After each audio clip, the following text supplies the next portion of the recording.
Hello and welcome to this week's Pavilion Ponder. This week I'm asking, how good is your collaboration? How do you know? And what value do you place on your networks? So I'm really interested in the stats, the habits and the gaps when it comes to collaboration, productivity and networks.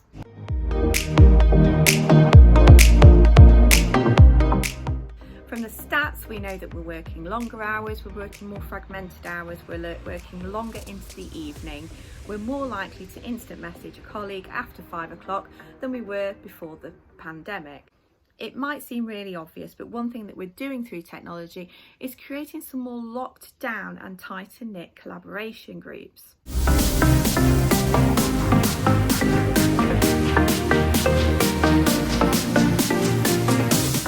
One of the benefits is that we're building up a safe space. The disbenefit is that we're losing those loose connections. You may think you know your colleagues better, you've seen their living room. Most of you have seen my child if you've been on a Teams call with me.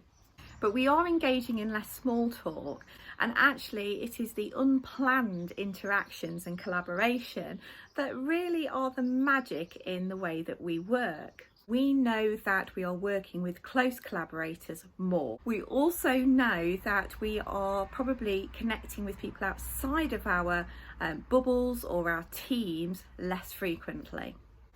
So here's what we know about collaboration. We know that in order to collaborate, that we need the right environment to do it in. So that might be the culture, it might be the physical space, but also the technology.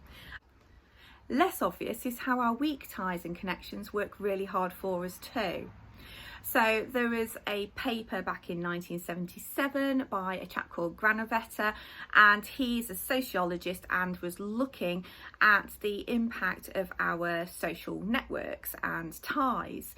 And what he found was that it was just as important to have those loose connections between formalised groups as it was to have the tight-knit community itself.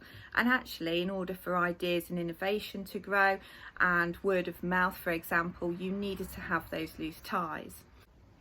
We know that social networks use algorithms, and algorithms are based on that premise that we're going to contact some people more than others, and some people are closer in our social networks than others. Facebook used this for a long time.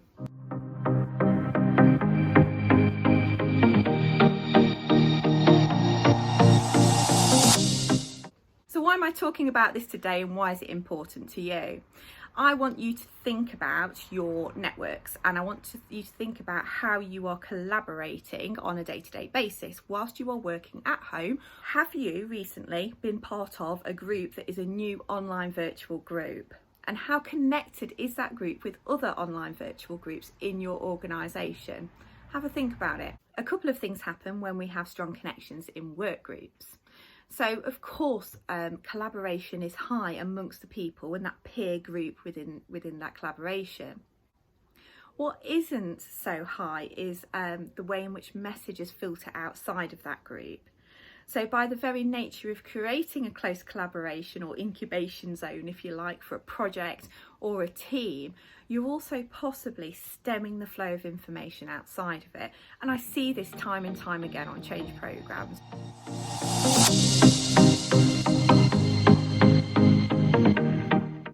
This week's technique is twofold.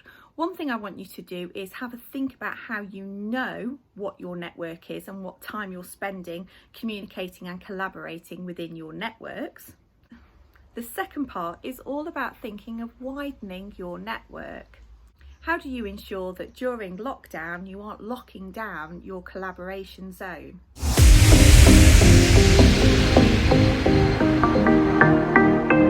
does all link back into passion. We know that employees who can engage in passion projects as a sideline to their everyday business are more motivated and enthused. So ensure that you haven't just got a core team working in a virtual project area. Who is it that you need to sit on the periphery? Who's going to add a different view of thinking and diversity into that process? Technology works as an enabler, but it also stops us from communicating with each other when we put rules in place.